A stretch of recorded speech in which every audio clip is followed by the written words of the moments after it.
Bon alors calmez-vous les enfants, calmez-vous. Aujourd'hui, on va voir, notre ami Jean-Luc, Mélenchon, nous parler, de l'antisémitisme, en France. Je fais exprès de prononcer le mot différemment, sinon YouTube va pas être content, hein. Pareil pour, le mot, juif, hein, je vais dire les jus de fruits, sinon YouTube, va péter son câble et la vidéo ne sortira pas. Donc je vous laisse avec Jean-Luc Mélenchon et vous allez voir, étrangement, il va pas donner de facteurs, il va pas donner de causes, mais nous, on va tous les énumérer.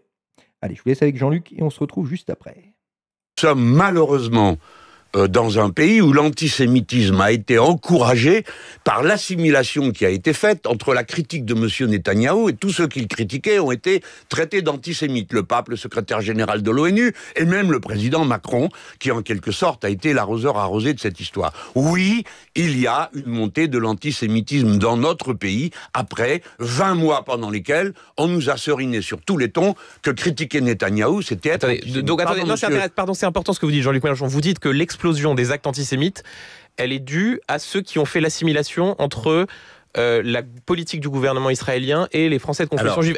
Elle est surtout due, pardonnez-moi, à ceux qui ont décidé de commettre ces actes antisémites et qui y ont vu un prétexte pour s'en prendre à des Français de confession juive. Voilà. Alors, vous avez raison. La responsabilité est toujours individuelle dans l'histoire. C'est la raison pour laquelle toute politique qui est basée sur la responsabilité collective est punissable et haïssable pour un républicain.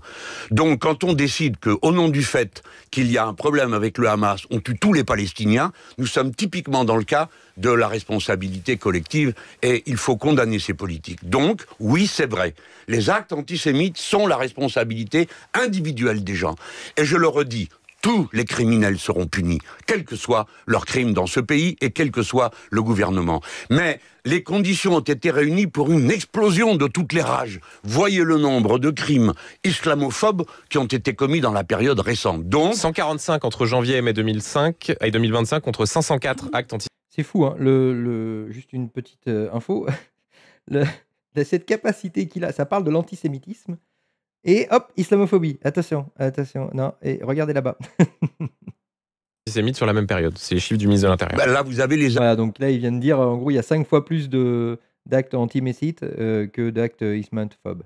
actes, juste pour savoir, Actes les actes anti-musulmans. anti-chrétiens et les actes anti-islamophobes, vous les avez? Oui, actes anti-musulmans, 145 entre janvier et mai 2025 contre D'accord. quasiment 5 fois plus Je actes comprends, eh bien, antisémites sur la c'est même tout à période. fait condamnable et je souligne que le ministère de l'Intérieur ferait bien de se doter de son propre organisme pour faire les comptes au lieu de s'en remettre à une agence extérieure. Mais tous les crimes, écoutez, vous parlez à un antiraciste organique. Hein. Moi, je suis un humaniste et les Lumières, donc c'est le 16e et le 18e siècle. Le racisme est la pire des plaies qui détruit un pays, parce qu'il sépare les individus sur quelque chose qui est absurde, la couleur de peau ou la religion.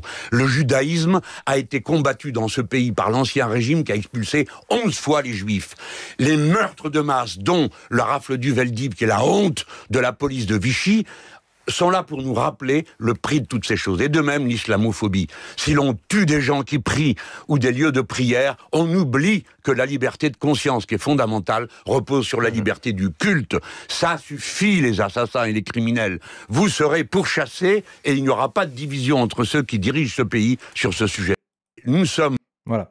Donc, vous avez vu, il a parlé pendant 2 minutes 50 environ et à aucun moment, il a donné, des facteurs probables, possibles. À aucun moment, il a donné des chiffres qui peuvent en partie, expliquer, ce phénomène. D'où ça vient? Pourquoi? Comment? Eh ben, on va voir ça, tous ensemble et vous allez voir, c'est plus compliqué que prévu, c'est souvent multifactoriel. Donc l'avantage de Wikipédia, hein, certains vont dire: «Oh Wikipédia, c'est trop nul». En fait, c'est bien parce que quand il y a des petits chiffres comme ça veut dire que c'est sourcé. Ça, c'est excellent. C'est pour ça que c'est intéressant, Wikipédia. Donc je vais passer les Pays-Bas parce que là, il y a pas plus d'infos, précis. Mais la Belgique, par exemple, on remarque plus d'une centaine d'attaques antisémitisme ont été enregistrées en Belgique en 2009. Il s'agit d'une augmentation de 100 par rapport à l'année précédente. Les agresseurs étaient généralement de jeunes hommes issus de l'immigration du Moyen-Orient. En 2009, la ville belge d'Anvers, souvent désignée comme le dernier Scheldt, je sais pas ce que c'est, d'Europe a connu une recrudescence de la violence antisémite. Voilà, donc après, c'est des trucs dans le journal. Donc là, on remarque que ça vient majoritairement du Moyen-Orient. Pour le cas de la Belgique, pareil également, en France en 2004, la France a connu une montée de l'antisémitisme islamique et des attentes qui ont été médiatisées dans le monde entier. En 2006, des niveaux croissants d'antisémitisme ont été enregistrés dans les écoles françaises. Rapport lié aux tensions entre les enfants d'immigrants musulmans d'Afrique du Nord et les enfants juifs d'Afrique du Nord. Le point culminant a été atteint quand Ilan Halimi a été torturé à mort par le gang des barbares dirigé par Youssouf Fofana en 2007. Ensuite, j'avais trouvé d'autres choses. Controverse, déménager immédiatement. Voilà. En 2001 et 2005, environ 12 000 jus de fruits français ont fait leur alia en Israël. C'est-à-dire qu'ils sont retournés en Israël. Plusieurs émigrés ont invoqué l'antisémitisme et la population arabe croissante comme motif de départ. Est-ce que c'est raisonnable de partir pour ça? Chacun jugera. Mais en tout cas, c'est des raisons invoquées. Lors d'une cérémonie d'accueil pour les jus de fruits français à l'été 2004, le Premier ministre israélien Ariel Sharon a provoqué la controverse lorsqu'il a conseillé à tous les jus de fruits français de déménager immédiatement en Israël et d'échapper à ce qu'il a appelé l'antisémitisme le plus sauvage en France. Au premier semestre 2009, on estime à 631 le nombre d'actes antisémitistes recensés en France, soit plus que l'ensemble de l'année 2008. Donc de Poison de la République, la montée de l'antisémitisme, voilà. Donc là, la montée de ce phénomène moderne a été liée à l'intensification du conflit israélo-palestinien. Parce qu'en gros, là-bas, voilà, c'est 2 types de croyants qui se font la guerre. Du coup, s'ils se font la guerre, et forcément, ça crée des tensions un peu partout dans le monde entre les communautés. Après, qui a raison, ça, je vous laisse juger par vous-même. Bon, cela dit, ce qu'est en train de faire Israël, à titre personnel, moi, j'appelle ça un géno. Après, ça n'excuse absolument pas ce qui s'est passé le 7 octobre 2023 de mémoire. Le Hamas, c'est des petits enfants. Bon, voilà, je ne vais pas dire le terme. En Allemagne, selon une enquête de 2012, 18% des Turcs en Allemagne pensent que les Juifs sont des êtres humains inférieurs. Oh, bah ça alors, mais ça vient d'où ça? D'où est-ce que ça peut venir? Qu'est-ce qui peut bien être le centre névralgique de la pensée, de beaucoup, de musulmans? Je ne comprends pas et qu'est-ce qu'il y a écrit dans le Coran sur les juifs? Je me souviens plus, vous me direz un commentaire? Est-ce que ça peut jouer, sur les stéréotypes négatifs à l'égard des jus de fruits?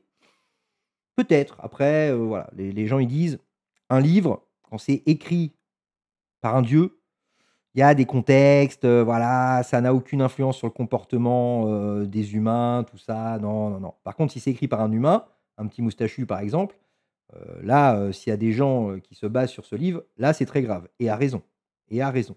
Par contre, quand c'est des gens qui se basent sur un livre prétendument divin, là, non, non, non, non, ça peut pas les influencer d'une manière négative. Non, non, non, non, c'est pas possible. C'est absolument pas possible.